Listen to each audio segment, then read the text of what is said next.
Ano tahimik ka? Wala akong mukhang maiharap sa kanilang lahat.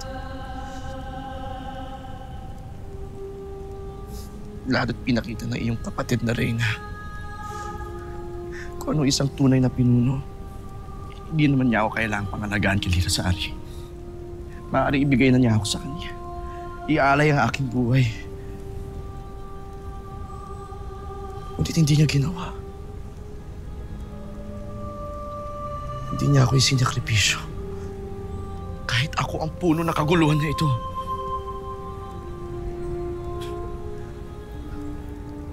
Samantalang ako, hinayaan ko may mamatay. Pang makamit ko lang ang inaakala kong kapayapaan para sa atin lahat. Kaya tama, mahal na Reyna. Karapat dapat sa akin na aking mga parusa. Hindi ako karapat dapat maging masna.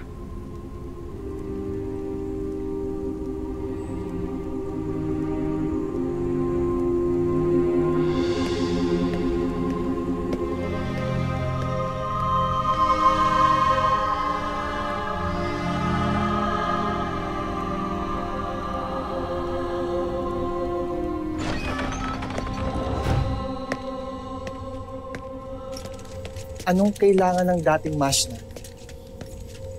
Nais ko sana isuko ang aking gayak pandigba.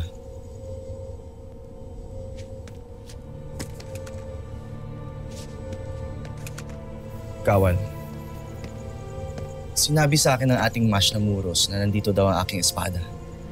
Maaari ko ba makuha yun pagkat yun na lang ang tanging alaala sa akin ng aking ama?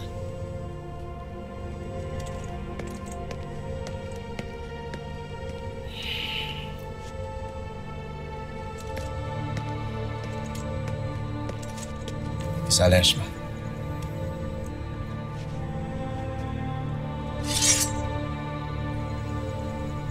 Ang hirada, ang talim ni Amaro. Saleshma. Kilala mo ba si Amaro? Si Amaro ay isang diwatang isinilang noong panahong naghahari pa ang nawasak na kaharian ng Eteria. Isang diwatang katulad ng kanyang anak ngayon ay naging malapit din sa mga Hathor, kung kaya't ipinagkanulo niya ang kanyang sariling lahi. Kawal! Wala kang karapatan ng dumihan ng ngalang ng aking namayapang ama, lalo't wala kang tunay na alam sa kanya. Bakit, Akil? Nasaktan ka ba? Dahil batid kung gaya ng iyong ama, ikaw rin ay isang taksil. Seta!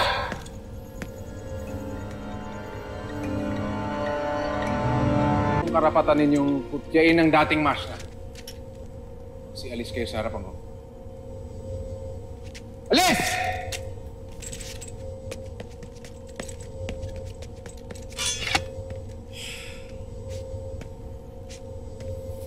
Podre, masna. Paumanhin sila. Hindi mo kailangan gawin yun.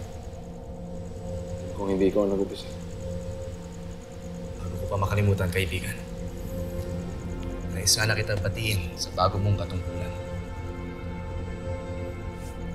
Okay. Hindi mo gusto ito. Karapat-dapat ka, Muros. Kaya wala ka dapat mag-alala. Kahit natutuwa ako para sa'yo. Saleshma.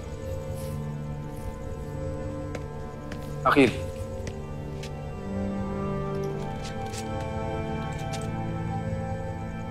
Nag-aalala ako para sa'yo, kaibigan. Sa panganibang iyong buhay. Lalo na't napupuot sa'yo si Lila Sari. Kailangan mo mag-ingat. Kayo ni Hara Amihan. Kailangan niyo mag-ingat sapagkat batid kong hanggat hindi nakikita ni Lila Sari ang kanyang anak, maaari niya kayong balikan, sisihin at saktan. Batid ko nga yan.